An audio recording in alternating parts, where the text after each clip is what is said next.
ನಮಸ್ಕಾರ, ನಾನ್ ಶರ್ಮಿತಾ ಶೆಟ್ಟಿ. ದೇಶದ ರಕ್ಷಣೆ ಸಂರಕ್ಷಣೆಯಲ್ಲಿ ಸೈನಿಕರ ಪಾತ್ರ ಮಹತ್ತರ. ಬಿಸಿಲು, ಚಳಿ, ಮಳೆ, ಗುಡ್ಡಗಾಡು ಹೀಗೆ ಎಲ್ಲೆಲ್ಲೂ ನಿಂತು ನಮ್ಮ ದೇಶವನ್ನ ಕಾಯ್ತಾ ಇದ್ದಾರೆ ಸೈನಿಕರು. ಶತ್ರುಗಳ ಗುಂಡಿಗೆ ಎದೆಯಿಟ್ಟು ಅದೆಷ್ಟೋ ಸೈನಿಕರು ಹುತಾತ್ಮರಾಗಿದ್ದಾರೆ. ಅಂತ ಸೈನಿಕರನ್ನ ಸ್ಮರಿಸೋದು ನಮ್ಮೆಲ್ಲರ ಜವಾಬ್ದಾರಿ ಮತ್ತು ಕರ್ತವ್ಯ. ಸೈನಿಕರ ತ್ಯಾಗ ಬಲಿದಾನದ ಮುಂದೆ ಎಲ್ಲವೂ ನಗಣ್ಯ. ಹಾಗಾಗಿ ಹುತಾತ್ಮ ಸೈನಿಕರಿಗೆ ಸೆಲ್ಯೂಟ್ ಮಾಡಲೇಬೇಕು. ಅಂತ ಕಾರ್ಯಕ್ರಮವೇ ಈ ಬ್ರೇವರಿ ಅವರ್. ಇದು ನ್ಯೂಸ್ 18ನ ಜೈ ಹಿಂದ್ ಸನ್ಮಾನ. Co powered by AB properties ಮತ್ತು ಬೆನಕಾ ಗೋಲ್ಡ್. ಸ್ಪೆಷಲ್ ಪಾರ್ಟ್ನರ್ ನಮ್ಮ 11. Health partner Satpushti noni. Beverage partner Kothas coffee.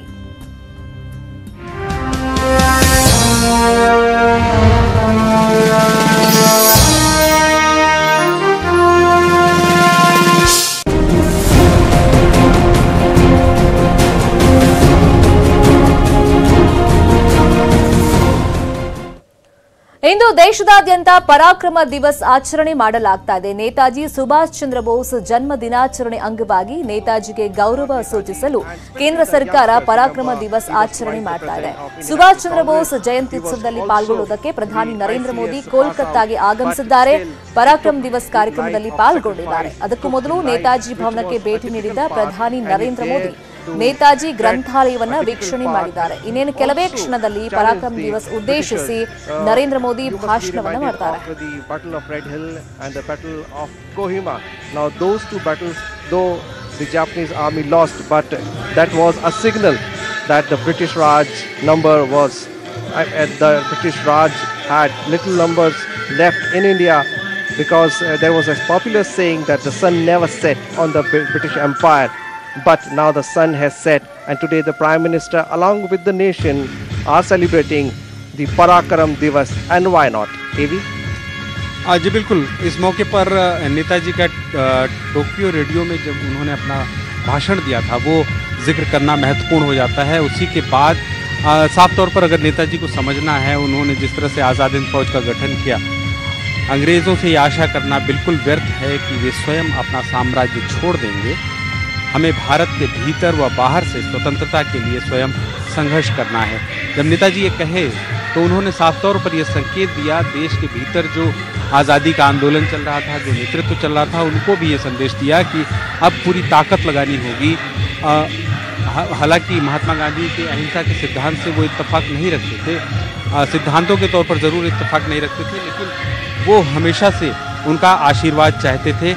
और उन्होंने महात्मा गांधी को भी, जो रंगून रेडियो में उन्होंने अपना जब भाषण दिया था, जब आज़ाद हिंद फौज मूव कर चुकी थी अंग्रेज़ों के खिलाफ युद्ध के लिए, तब उन्होंने रंगून रेडियो में जो मार्मिक और ऐतिहासिक बात कही थी, और उसी में महात्मा गांधी को उन्होंने राष्ट्रपिता कहा था. उन्होंने कहा था कि मैं जानता हूँ कि ब्रिटिश सरकार भारत की स्वाधीनता की मांग कभी स्वीकार नहीं करेगी. मैं इस बात का कायल हो चुका हूँ, यदि हमें आज़ादी चाहिए तो हमें खून के दरिया से गुजरना होगा. और इसके साथ ही, और आप देख सकते हैं प्रधानमंत्री यहाँ पर एक फ़ोटो खिंचा रहे हैं लोगों के साथ. और सबसे अहम बात यह है कि प्रधानमंत्री का जब कोई दौरा होता है तो जो अगर कोई कलाकारों का कोई कार्य होता है, कलाकारों को से वो मिलना ज़रूर चाहते हैं. और कलाकारों से मिलने के दौरान जिस तरह से वो बातचीत करते हैं, यही प्रधानमंत्री की खासियत है. यही लोगों को उनकी ओर आकर्षित करता है. और हर कोई मौका वो गंवाना नहीं चाहते जब लोगों से इंटरेक्ट करने का मौका मिले. और आज भी वो कलाकारों से मिलेंगे, और उन कलाकारों से जो इस पूरे पटचित्र को बनाए हैं, और वो लोक कलाकार हैं, अब वो उस तरफ बढ़ रहे हैं. और आप देख सकते हैं कलाकारों को उन्होंने नमस्कार किया. और अब प्रधानमंत्री आगे की ओर बढ़ रहे हैं. विशाल? Well, AV, this is the quality of the Prime Minister, because he always connects with the people, and the whole country is celebrating the Parakram. Netaji Subhash Chandra Bose ಅವರ ಜಯಂತ್ಯುತ್ಸವದ ಪ್ರಯುಕ್ತ ಅದನ್ನ ಪರಾಕ್ರಮ್ ದಿವಸ್ ಅಂತ ಕೇಂದ್ರ ಸರ್ಕಾರ ಘೋಷಣೆ ಮಾಡಿ ಇವತ್ತು ಆಚರಣೆ ಮಾಡ್ತಾ ಇದೆ. ಕೋಲ್ಕತ್ತಾದಲ್ಲಿ ಜಯಂತ್ಯುತ್ಸವದಲ್ಲಿ ನರೇಂದ್ರ ಮೋದಿ ಅವರು ಪಾಲ್ಗೊಂಡಿದ್ದಾರೆ. ಇನ್ನೇನು ಕೆಲವೇ ನಿಮಿಷದಲ್ಲಿ ಅವರು ಭಾಷಣ ಕೂಡ ಮಾಡ್ತಾರೆ. ಬಹಳಷ್ಟು ವರ್ಷಗಳಿಂದ ಒಂದು ಆಗ್ರಹ ವ್ಯಕ್ತವಾಗ್ತಾ ಇತ್ತು. ಅಂದ್ರೆ ನೇತಾಜಿ ಸುಭಾಷ್ ಚಂದ್ರ ಬೋಸ್ ಅಂದ್ರೆ ಪರಾಕ್ರಮಕ್ಕೆ ಮತ್ತೊಂದು ಹೆಸರು. ಹಾಗಾಗಿ ಪರಾಕ್ರಮ್ ದಿವಸ್ ಅಂತ ಘೋಷಣೆ ಮಾಡಬೇಕು ಅವರ ಜನ್ಮ ದಿನಾಚರಣೆಯನ್ನ ಅಂತ ಹೇಳ್ಬಿಟ್ಟು. ಸೊ ಇವತ್ತು ಅಧಿಕೃತವಾಗಿ ಪರಾಕ್ರಮ್ ದಿವಸ್ ಅಂತ ಹೇಳ್ಬಿಟ್ಟು ಕೇಂದ್ರ ಸರ್ಕಾರ ಘೋಷಣೆ ಮಾಡಿ ಇವತ್ತಿನಿಂದ ಈ ದಿನವನ್ನ ಪರಾಕ್ರಮ್ ದಿವಸ್ ಅಂತ ಇನ್ಮುಂದೆ ಆಚರಣೆ ಮಾಡಲಾಗುತ್ತೆ.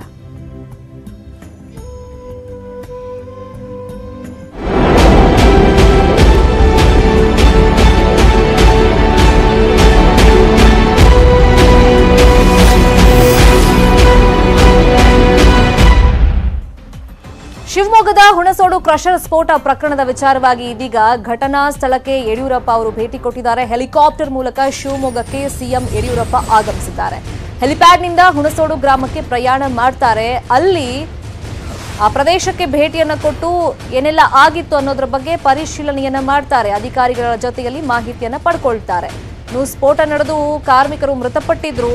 ಈಗ ಅವರ ಸಂಬಂಧಿಕರ ಆಕ್ರಂದನ ಒಂದ್ ಕಡೆ ಮೆಗಾನ್ ಆಸ್ಪತ್ರೆ ಬಳಿಯಲ್ಲಿ ಮುಗಿಲು ಮುಟ್ಟಿದೆ. ಇನ್ನೊಂದು ಕಡೆ ಸ್ಥಳ ಪರಿಶೀಲನೆಗೆ ಅಂತ ಇದೀಗ ಖುದ್ದಾಗಿ ಸಿಎಂ ಯಡಿಯೂರಪ್ಪ ಶಿವಮೊಗ್ಗಕ್ಕೆ ಹೋಗಿದ್ದಾರೆ. ಇನ್ನೇನು ಕೆಲವೇ ನಿಮಿಷದಲ್ಲಿ ಹುಣಸೋಡು ಗ್ರಾಮ ತಲುಪ್ತಾರೆ.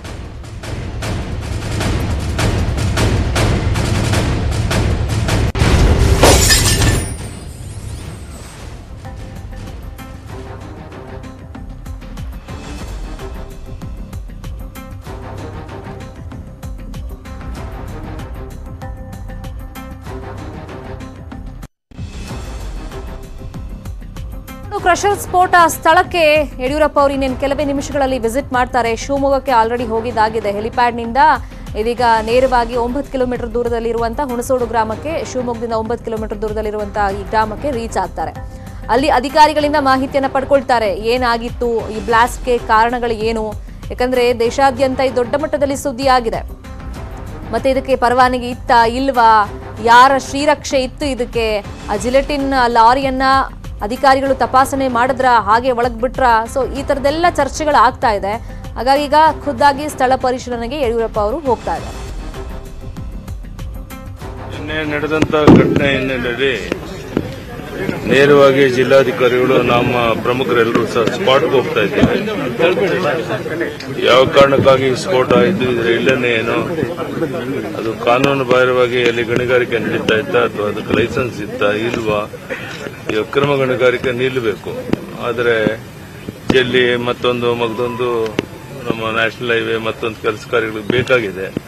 ಆದರೆ ಪರ್ಮಿಷನ್ ಇಲ್ಲದೇನೆ, ಪರ್ಮಿಟ್ ಇಲ್ಲದೇನೆ ಅಥವಾ ಲೈಸೆನ್ಸ್ ಇಲ್ಲದೇನೆ ಅಕ್ರಮ ಗಣಿಗಾರಿಕೆ ಮಾಡುವಂತ ಅಕ್ರಮ ಸರಿಯಲ್ಲ. ಅದು ಈ ಹಿನ್ನೆಲೆ ವಾಸ್ತವಿಕತೆಯನ್ನು ತಿಳ್ಕೊಂಡು ಸಮಗ್ರ ತನಿಖೆ ಮಾಡ್ತೇವೆ. ಈಗಾಗಲೇ ನಾವು ಘೋಷಣೆ ಮಾಡಿದ್ದೇನೆ, ತೀರ್ಕೊಂಡವ್ರ ಕುಟುಂಬಕ್ಕೆ 5 ಲಕ್ಷ ಪರಿಹಾರ ಕೊಡ್ತೀವಿ ಅಂತ. ಉಳಿದ ಸಮಸ್ಯೆಗಳೇನಂತ ಸ್ಪಾಟ್ ನೋಡ್ಕೊಂಡು ಬಂದು ತಿಳ್ಕೊಂಡು ಬರ್ತಾರೆ. ಈಗ ನೇರ ಅಲ್ಲಿಗೆ ಹೋಗ್ತಾ ಇದ್ದೀವಿ. ಇನ್ನು ಹುಣಸೋಡು ಸ್ಫೋಟ ಪ್ರಕರಣದ ತನಿಖೆ ಚುರುಕುಗತಿಯಲ್ಲಿ ಸಾಗ್ತಾ ಇದೆ. ಬಾಂಬ್ ನಿಷ್ಕ್ರಿಯ ದಳದ ಅನುಮಾನ ಹಾಗಾದ್ರೆ ಏನೇನಿದೆ? ನ್ಯೂಸ್ 18ನಲ್ಲಿ ಹುಣಸೋಡು ಸ್ಫೋಟದ ಮಾಹಿತಿಯನ್ನು ಕೊಡ್ತಾ ಇದ್ದೀವಿ. ಲಾರಿಯಲ್ಲಿ ಇತ್ತಂತೆ 200 ಕೆಜಿ ತೂಕದ ಸ್ಫೋಟಕ ಅಂತ ಹೇಳಲಾಗ್ತಾ ಇದೆ. 200 ಕೆಜಿ ಸ್ಫೋಟಕ ಸಿಡಿದ್ರೆ ಈ ರೀತಿ ಅನಾಹುತ ಸಂಭವಿಸುತ್ತಂತೆ. ಇದನ್ನ ಬಾಂಬ್ ನಿಷ್ಕ್ರಿಯ ದಳ ಅಂದಾಜು ಮಾಡಿದೆ. ಇನ್ನು ಘಟನಾ ಸ್ಥಳದಲ್ಲಿನ ವಸ್ತುಗಳು 500 ಮೀಟರ್ ವರೆಗೆ ಚೆಲ್ಲಾಪಿಲ್ಲಿಯಾಗಿ ಬಿದ್ದಿದೆ. ಈ ವಸ್ತುಗಳನ್ನ, ಅಲ್ಲಿ ಬಿದ್ದಂತ ಸ್ಯಾಂಪಲ್ಗಳನ್ನ ಬಾಂಬ್ ನಿಷ್ಕ್ರಿಯ ದಳ ಸಂಗ್ರಹ ಮಾಡಿದೆ. ಅದನ್ನ ಪರೀಕ್ಷೆಗೆ ಒಳಪಡಿಸೋದಕ್ಕೆ ಈಗ ಟೀಮ್ ಕಳಿಸಿದೆ ಲ್ಯಾಬ್ಗೆ.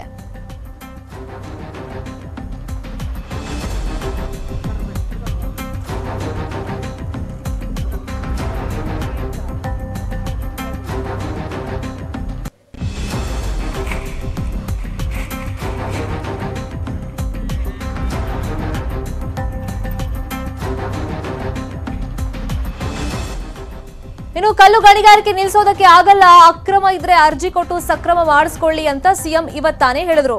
ಸೊ ಈ ಸ್ಟೇಟ್ಮೆಂಟ್ಗೆ ಮಾಜಿ ಸಿಎಂ ಸಿದ್ದರಾಮಯ್ಯ ಖಂಡನೆಯನ್ನ ವ್ಯಕ್ತಪಡಿಸಿದ್ದಾರೆ. ಗಣಿಗಾರಿಕೆ ಆಗಲೇಬೇಕು. ಇಷ್ಟು ದೊಡ್ಡ ಪ್ರಮಾಣದಲ್ಲಿ ರಸ್ತೆಗಳು, ರಾಷ್ಟ್ರೀಯ ಹೆದ್ದಾರಿಗಳು, ಕಾಮಗಾರಿಗಳು ನಡೀತಾ ಇದೆ. ಆದರೆ ಅಕ್ರಮ ಗಣಿಗಾರಿಕೆ ಎಲ್ಲೇ ನಡೆದರೂ ಅದಕ್ಕೆ ಅವಕಾಶ ಕೊಡಬಾರ್ದು ಅಂತ ಜಿಲ್ಲಾಧಿಕಾರಿಗಳಿಗೆ ಆದೇಶ ಕೊಟ್ಟಿದ್ದೇನೆ. ಯಾರು ಅಕ್ರಮ ಗಣಿಗಾರಿಕೆ ನಡೆದಿದ್ದಾರೆ ಲೈಸೆನ್ಸನ್ನು ತಗೊಂಡು ಗಣಿಗಾರಿಕೆಯನ್ನು ಮಾಡಿ ಅಲ್ಲಿ ನ್ಯಾಯಬದ್ಧವಾಗಿದ್ದರೆ. ಆದರೆ ಅಕ್ರಮವಾದ ಗಣಿಗಾರಿಕೆ ಮಾಡೋದ್ರಿಂದ ಇಲ್ಲ ಸಲ್ಲದ ಕೆಟ್ಟ ಹೆಸರು ಬರುತ್ತೆ, ಅವ್ರಿಗೂ ಒಳ್ಳೆಯದಾಗಲ್ಲ. ಇದರ ದುಷ್ಪರಿಣಾಮ ಎದುರಿಸಬೇಕಾಗುತ್ತೆ. ಅದಕ್ಕೋಸ್ಕರ ಅಕ್ರಮ ಗಣಿಗಾರಿಕೆ ನಿಲ್ಲಿಸಬೇಕು. ಅವರು ಅರ್ಜಿ ಹಾಕಿಬಿಟ್ಟು ಸಕ್ರಮ ಮಾಡಿಸ್ಕೊಳ್ಳಿ. ನಂತರ ಅಗತ್ಯ ಇದ್ದ ಕಡೆ ಗಣಿಗಾರಿಕೆ ಮಾಡೋಕ್ಕೆ ಕ್ರಷರ್ ಮಾಡೋದು ನಡೆಸಿದ್ರೆ ನಮ್ಮದೇನು ಅಭ್ಯಂತರ ಇಲ್ಲ. ಅದನ್ನು ಪ್ರತಿಯೊಬ್ಬ ಜಿಲ್ಲಾಧಿಕಾರಿಗಳು ಅದನ್ನು ಸ್ಥಳ ತನಿಖೆ ಮಾಡಿ ಸೂಕ್ತವಾದ ನಿರ್ಧಾರವನ್ನು ತಗೊಳ್ಬೇಕು. ಗಣಿಗಾರಿಕೆ ನಡೀತಾ ಇದ್ದಾವೆ ಶಿವಮೊಗ್ಗದಲ್ಲಿ.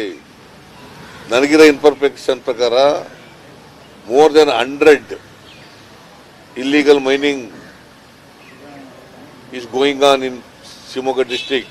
ಪರವಾನಗಿ ಇಲ್ಲದೆ ಯದ್ವಾತದ್ದು ಅಕ್ರಮ ಗಣಿಗಾರಿಕೆ ನಡೀತಾ ಇದೆ ಅಂತಂದ್ರೆ it's A total failure of the administration and the district administration. ಇಲ್ಲಿ ನಡೀತಾ ಇರ್ತಕ್ಕಂಥ ಕ್ವಾರಿಗಳು ಮತ್ತು ಕ್ರಷರ್ಗಳು ಎಲ್ಲ ಸಕ್ರಮವಾಗಿದ್ದಾವೆ. ಎಲ್ಲ ಅಕ್ರಮವಾಗಿ ನಡೀತಾ ಇರ್ತಕ್ಕಂಥ ಗಣಿಗಾರಿಕೆಯನ್ನ ಕೂಡಲೇ ನಿಲ್ಲಿಸ. ಅಕ್ರಮ ಗಣಿಗಾರಿಕೆಗಳು ನಡೀತಾ ಇದ್ದಾವೆ ಶಿವಮೊಗ್ಗದಲ್ಲಿ. ನನಗಿರೋ ಇನ್ಫಾರ್ಮೇಷನ್ ಪ್ರಕಾರ ಮೋರ್ ದೆನ್ 100 ಇಲ್ಲಿಗಲ್ ಮೈನಿಂಗ್. ಏರ್ಪೋರ್ಟ್ಗೆ ರೈಲು ಸಂಚಾರಕ್ಕೆ ಯಶಸ್ಸು ಸಿಗಲಿಲ್ಲ. ಕಡಿಮೆ ವೆಚ್ಚದಲ್ಲಿ ರೈಲು ಸೇವೆ ಕಲ್ಪಿಸಿದ್ರು ಕೂಡ ಜನ ಮಾತ್ರ ಯಾಕೋ ಬರ್ತಾ ಇಲ್ಲ. 10 ರಿಂದ 15 ರೂಪಾಯಿ ದರ ಇಟ್ಟರೂ ಕೂಡ ಜನ ಬರ್ತಾ ಇಲ್ಲ. ಒಂದು ಕಡಿಮೆ ರೇಟ್ನಲ್ಲಿ ನೀವು ಏರ್ಪೋರ್ಟ್ನ ಬೇಗ ತಲುಪಬಹುದು ಅಂತ ಹೇಳ್ಬಿಟ್ಟು ಸರ್ಕಾರ ಒಂದು ವ್ಯವಸ್ಥೆಯನ್ನ ಮಾಡಿಕೊಟ್ರು ಕೂಡ, ಒಂದು ಫೆಸಿಲಿಟಿ ಕೊಟ್ಟರು ಕೂಡ ಜನ ಯಾಕೋ ಆ ಕಡೆ ಮುಖ ಮಾಡ್ತಾ ಇಲ್ಲ. ಹಣಕ್ಕಿಂತ ಹೆಚ್ಚಾಗಿ ಸಮಯಕ್ಕೆ ಬೆಂಗಳೂರಂತ ಸಿಟಿ ಜನ ಬೆಲೆ ಕೊಡ್ತಾರೆ. ರೈಲುಗಳ ವಿಳಂಬ, ರೈಲುಗಳ ಅಭಾವದಿಂದ ಜನರಿಗೆ ಕಿರಿಕಿರಿ ಆಗ್ತಾ ಇದೆ ಅಂತೆ. ವಿಮಾನ ನಿಲ್ದಾಣ ತಲುಪೋದಕ್ಕೆ 2 ಗಂಟೆ ಸಮಯವೇ ದುಬಾರಿ ಆಗುತ್ತೆ. ಇನ್ನು ಕಂಟೋನ್ಮೆಂಟ್ ರೈಲ್ವೆ ನಿಲ್ದಾಣದಿಂದಲೂ ಕೂಡ ಸಂಚಾರ ಇದೆ. ಯಶವಂತಪುರ ರೈಲ್ವೆ ನಿಲ್ದಾಣದಿಂದಲೂ ಕೂಡ ರೈಲು ಸೇವೆ ಸಿಗುತ್ತೆ ಏರ್ಪೋರ್ಟ್ಗೆ. ಇನ್ನು ಮೆಜೆಸ್ಟಿಕ್ ಇಂದಲೂ ಕೂಡ ವಿಮಾನ ನಿಲ್ದಾಣಕ್ಕೆ ರೈಲು ಸೇವೆ ಇದೆ. 1 ತಾಸಿನ ಪ್ರಯಾಣಕ್ಕೆ ರೈಲಲ್ಲಿ 2 ರಿಂದ 2.5 ತಾಸು ಬೇಕು. ದರ ಕಡಿಮೆ ಅಂದ ಮಾತ್ರಕ್ಕೆ ಸಮಯಕ್ಕೆ ಹಾಗಾದ್ರೆ ಬೆಲೆ ಇಲ್ವಾ? ಪ್ರತಿದಿನ ಸಂಚರಿಸುವಂತ ಪ್ರಯಾಣಿಕರೀಗ ತೀವ್ರ ಆಕ್ರೋಶವನ್ನ ವ್ಯಕ್ತಪಡಿಸ್ತಾ ಇದ್ದಾರೆ. ಇಷ್ಟು ದಿನ ಅಲ್ಲಿಗೆ ರೀಚ್ ಆಗೋದಕ್ಕೆ ಲೇಟ್ ಆಗುತ್ತೆ ಅಂತ ಹೇಳ್ಬಿಟ್ಟೆ ಸ್ಪೆಷಲ್ ಆಗಿ ಈ ಒಂದು ರೈಲು ಸೇವೆಯನ್ನ ಇವಾಗ ಸರ್ಕಾರ ಕಲ್ಪಿಸಿರೋದು, ರೈಲ್ವೆ ಇಲಾಖೆ ಕಲ್ಪಿಸಿದೆ. ಆದ್ರೆ ಇಲ್ಲಿ ಈ ಹಣದ ವಿಚಾರಕ್ಕಿಂತಲೂ ಇವಾಗ ನಮ್ಗೆ ಟೈಮ್ ಸೇವ್ ಆಗಬೇಕು ಅಂತ ಸರ್ಕಾರ ಈ ತರ ಮಾಡಿದ್ರು ಕೂಡ, ಇಲಾಖೆ ಹಿಂಗ್ ಮಾಡಿದ್ರು ಕೂಡ ಈಗ 2 ರಿಂದ 2.5 ಗಂಟೆ ಮಿನಿಮಮ್ ಬೇಕೇ ಬೇಕು ಅಂತ ಹೇಳ್ಬಿಟ್ಟು ಈಗ ಪ್ರಯಾಣಿಕರು ತಮ್ಮ ಆಕ್ರೋಶವನ್ನು ವ್ಯಕ್ತಪಡಿಸ್ತಾ ಇದ್ದಾರೆ.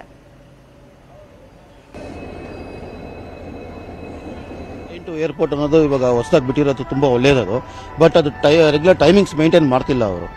ಟೈಮಿಂಗ್ಸ್ ಅಂತಂದ್ರೆ ಇವಾಗ ಇಲ್ಲಿಂದ ಹೋಗೋದಕ್ಕೆ 1.25 ಅವರ್ ಆಗುತ್ತೆ. ಸೊ ಅಲ್ಲಿಂದ ರಿಟರ್ನ್ ಬರಬೇಕಂತಂದ್ರೆ 2.5 ಅವರ್ ಮೇಲೆ ಆಗುತ್ತೆ ನಮಗೆ. ಅದು ಅಲ್ಲದೆ ಕರೆಕ್ಟ್ ಟೈಮಿಂಗ್ಸ್ ಇಲ್ಲ. ಅಲ್ಲಿಂದ ಬರಬೇಕಂದ್ರೆ 2 ಟೈಮಿಂಗ್ ಇದೆ ಅದು ರಿಟರ್ನ್ ಬರಬೇಕಂದ್ರೆ.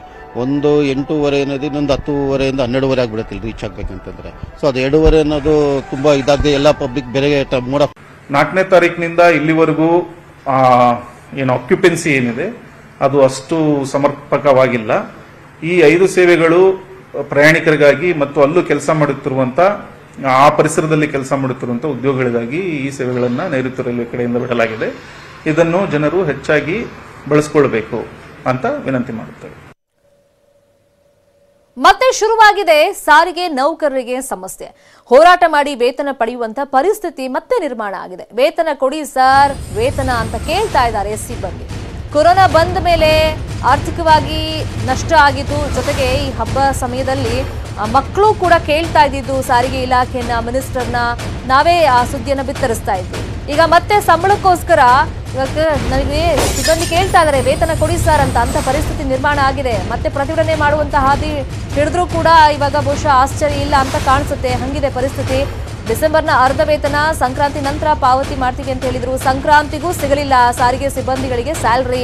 ಕೇವಲ ಅರ್ಧ ವೇತನ ನೀಡಿದೆ ಸಾರಿಗೆ ಇಲಾಖೆ. ಅರ್ಧ ವೇತನದಲ್ಲಿ ಹಲವು ಕಡಿತಗಳನ್ನು ಕೂಡ ಮಾಡಿಬಿಟ್ಟಿದ್ದಾರೆ, ಕಟ್ ಮಾಡಿದ್ದಾರೆ ಸ್ಯಾಲರಿ. ಅದರಲ್ಲೂ ಅರ್ಧ ಕೊಟ್ಟರು ಕೂಡ ಅದರಲ್ಲೂ ಕಟ್ ಮಾಡಿದ್ದಾರೆ. 3-4 ಸಾವಿರ ವೇತನದಲ್ಲಿ ಜೀವನ ನಾವು ಹೆಂಗ್ ನಡೆಸೋದು ಅಂತ ಅವ್ರು ಕೇಳ್ತಾ ಇದ್ದಾರೆ. ಸಾರಿಗೆ ಇಲಾಖೆಯ 4 ನಿಗಮಗಳಲ್ಲೂ ಇದೇ ಸಮಸ್ಯೆ ಇರೋದು. ಈಗ ಅರ್ಧ ವೇತನವಾಗಿದ್ದನ್ನ ಒಪ್ಕೊಂಡಿದ್ದಾರೆ ಸಾರಿಗೆ ಇಲಾಖೆ ಅಧಿಕಾರಿಗಳು. ಕೊರೋನಾ ಸಂಕಷ್ಟದಿಂದ ಸಾರಿಗೆ ಇಲಾಖೆಗೆ ನಷ್ಟ ಆಗಿದೆ.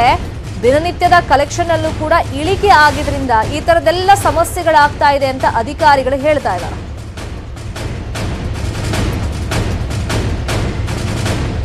ನೌಕರಿಗೆ ಈ ತಿಂಗಳು ಅರ್ಧ ಸ್ಯಾಲ್ರಿ ಕೊಟ್ಟಿದ್ದಾರೆ ನೋಡಿ. ಯಾವ ನಿಗಮ ಮಂಡಳಿ ನೌಕರಿಗಾಗಲಿ ಮತ್ತು ಯಾವುದೇ ರಾಜ್ಯ ಸರ್ಕಾರಿ ನೌಕರಿಗಾಗಲಿ ಈ ರೀತಿ ವೇತನದಲ್ಲಿ ತಾರತಮ್ಯ ಮಾಡಿರುವಂಥದ್ದು ಇದುವರೆಗೂ ಕಂಡು ಬಂದಿಲ್ಲ.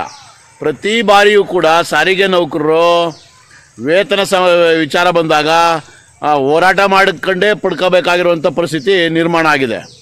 ಆದ್ದರಿಂದ ನಾವು ಏನು ನಮ್ಮ ಒಕ್ಕೂಟ ಏನಿದೆ ಇದರಲ್ಲಿ ತಮಗೆ ಸರ್ಕಾರಕ್ಕೆ ಮನವಿ ಮಾಡ್ತೇವೆ, ಏನು ಉಳಿದಂಥದ್ದೇನು ಅರ್ಧ ಸಂಬಳ ವೇತನ ಇದೆ ಅದನ್ನು ಕೂಡಲೇ ಕೊಡಬೇಕು.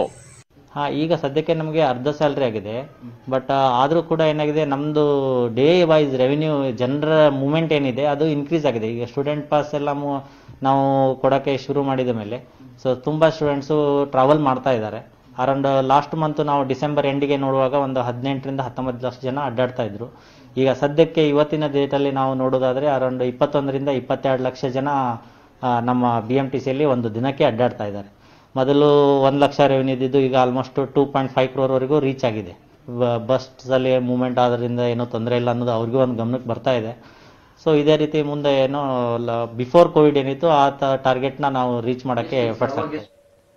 ಹಾರ್ಪಿಕ್ ಹಾಗೂ ನ್ಯೂಸ್ 18ನ ಮಿಷನ್ ಪಾನಿ ಅಭಿಯಾನದ ವಾಟರ್ಥಾನ್ ಇದೇ ಜನವರಿ 26ರಂದು ನಡೆಯಲಿದ್ದು ಅತಿ ಹೆಚ್ಚು ಹೃದಯಪೂರ್ವಕ ಬೆಂಬಲ ನಮ್ಮ ದೇಶದ ಮಕ್ಕಳಿಂದ ಸಿಕ್ಕಿದೆ. ಮಿಷನ್ ಪಾನಿ ಜಲ ಪ್ರತಿಜ್ಞೆ ಸ್ವೀಕರಿಸಿರುವಂತ ಈ ಮಕ್ಕಳು ದೇಶಕ್ಕಾಗಿ ಏನ್ ಸಂದೇಶ ಕೊಟ್ಟಿದ್ದಾರೆ ನೋಡೋಣ ಬನ್ನಿ.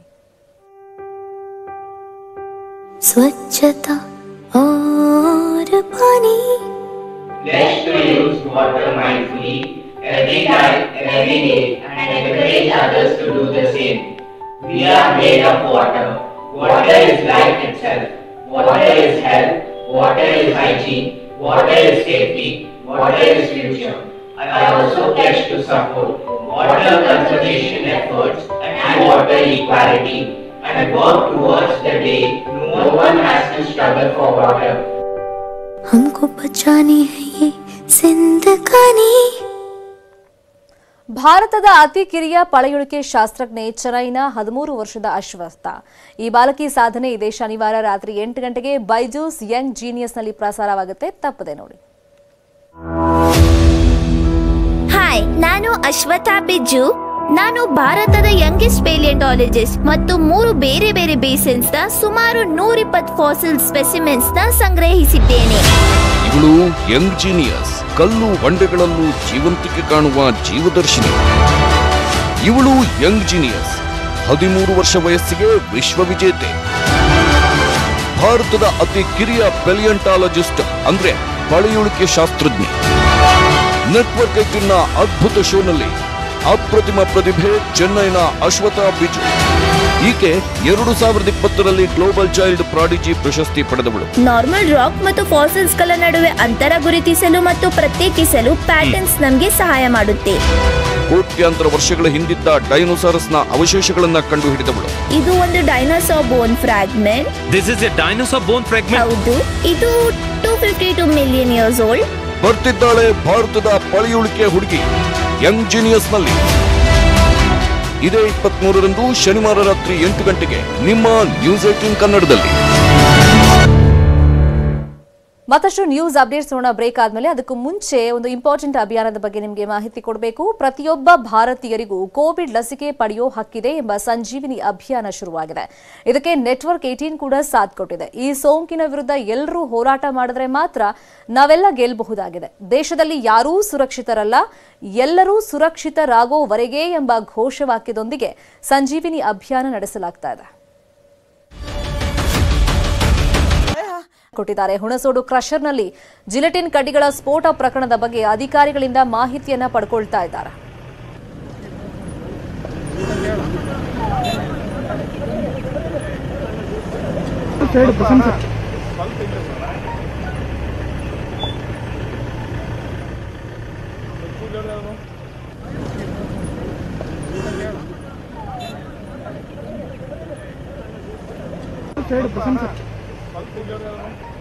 ಈಗ ಕ್ರಷರ್ ಪ್ರದೇಶಕ್ಕೆ ಯಡಿಯೂರಪ್ಪನವರು ಭೇಟಿಯನ್ನ ಕೊಟ್ಟಿದ್ದಾರೆ. ಅಧಿಕಾರಿಗಳು ಕೂಡ ಅಲ್ಲಿ ಮೊಕ್ಕಾಂ ಹೂಡಿದ್ದಾರೆ. ಘಟನೆ ಹೇಗಾಯ್ತು, ಏನು ಎತ್ತ, ಏನೆಲ್ಲ ಮಾಹಿತಿಯನ್ನ ಅಧಿಕಾರಿಗಳು ಕಲೆ ಹಾಕಿದ್ದಾರೆ. ಸೊ ಆ ಇನ್ಫಾರ್ಮೇಶನ್ ಅನ್ನ ಈಗ ಯಡಿಯೂರಪ್ಪ ಅವರಿಗೆ ಕೊಡ್ತಾರೆ. ಹುಣಸೋಡು ಗ್ರಾಮವನ್ನ ರೀಚ್ ಆಗಿದ್ದಾರೆ ಈಗ ಯಡಿಯೂರಪ್ಪ.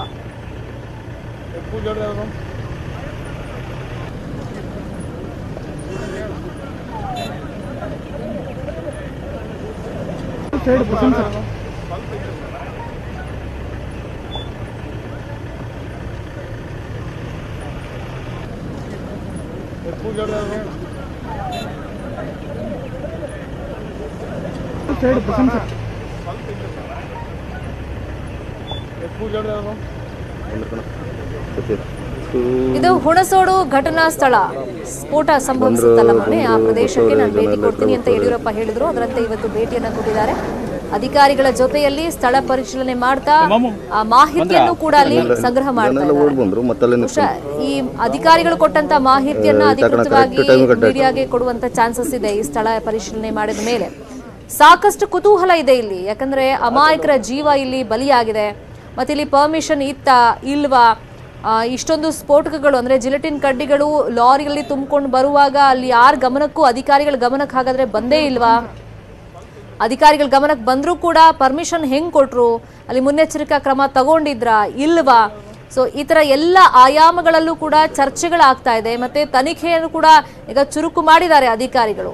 ಈಗ ಸ್ಥಳಕ್ಕೆ ಖುದ್ದಾಗಿ ಮುಖ್ಯಮಂತ್ರಿ ಯಡಿಯೂರಪ್ಪ ಅವರೇ ಭೇಟಿಯನ್ನ ಕೊಟ್ಟಿದ್ದಾರೆ. ಏನು ಎತ್ತ ಅಂತ ಹೇಳ್ಬಿಟ್ಟು ಅಧಿಕಾರಿಗಳಿಂದ ಮಾಹಿತಿಯನ್ನ ಪಡ್ಕೊಳ್ತಾ ಇದ್ದಾರೆ, ಸ್ಥಳ ಪರಿಶೀಲನೆಯನ್ನ ಮಾಡ್ತಾ ಇದ್ದಾರೆ. ಮತ್ತೆ ನಿರಂತರವಾಗಿ ಘಟನೆ ಆದಾಗಿನಿಂದಲೂ ಕೂಡ ಶಿವಮೊಗ್ಗ ಜಿಲ್ಲಾಧಿಕಾರಿಗಳ ಜೊತೆಯಲ್ಲಿ ನಾನು ಮಾಹಿತಿಯನ್ನ ಪಡ್ಕೊಳ್ತಾನೆ ಇದ್ದೆ, ನಿರಂತರವಾಗಿ ಅವ್ರ ಜೊತೆ ಟಚ್ ಅಲ್ಲಿ ಇದ್ದೆ ಅಂತ ಯಡಿಯೂರಪ್ಪನವರು ಹೇಳ್ತಾನೆ ಇದ್ರು.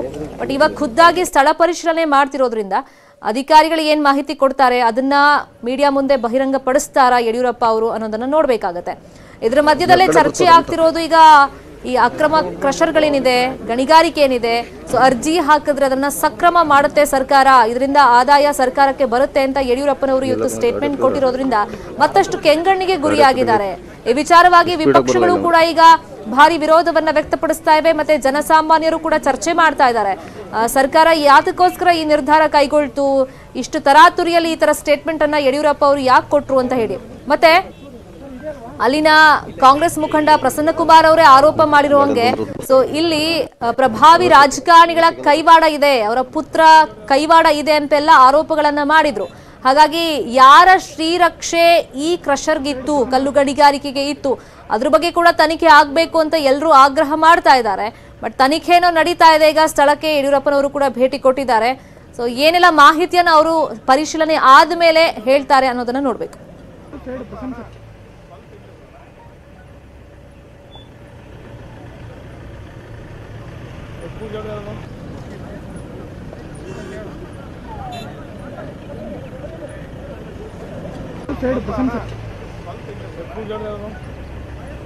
ಈಗ ತಜ್ಞರೇ ಹೇಳ್ತಾ ಇದ್ದಾರೆ ಜಿಲೆಟಿನ್ ಸ್ಫೋಟ ಏನಾಗಿದೆ, ಸುಮಾರು ಒಂದು 50 ಬಾಕ್ಸ್ಗಳಲ್ಲಿ ಇತ್ತು, 100 kg ಆ ಜಿಲೆಟಿನ್ ಕಡ್ಡಿಗಳನ್ನ ಅವರು ಅಲ್ಲಿ ತರ್ತಾ ಇದ್ರು, ಟ್ರಾನ್ಸ್ಪೋರ್ಟ್ ಮಾಡ್ತಾ ಇದ್ರು ಲಾರಿನಲ್ಲಿ. ಹಾಗಾಗಿ ಅದು ಏಕಾಏಕಿ ಸ್ಫೋಟ ಆಗಿರೋದ್ರಿಂದ ಈಗೇನು ಸುತ್ತಮುತ್ತ ಜಿಲ್ಲೆಗಳಿಗೂ ಕೂಡ ಈ ಭೂಮಿ ಕಂಪಿಸಿದಂತ ಅನುಭವ ಇರ್ಬೋದು, ಮತ್ತೆ ಭಾರಿ ಶಬ್ದ ಏನ್ ಕೇಳಿದೆ ಅಂತದ್ದೆಲ್ಲ ಆಗತ್ತೆ, ಚಾನ್ಸಸ್ ಇದೆ ಅಂತ ಹೇಳಿ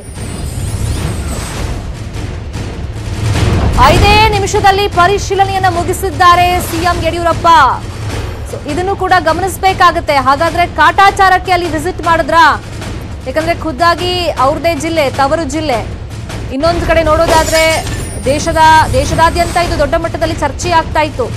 ಈಗ 5 ನಿಮಿಷದಲ್ಲಿ ಪರಿಶೀಲನೆಯನ್ನು ಮಾಡಿದ್ದಾರೆ, ಹೋಗಿದ್ದಾರೆ, ನೋಡಿದ್ದಾರೆ, ಬಂದಿದ್ದಾರೆ.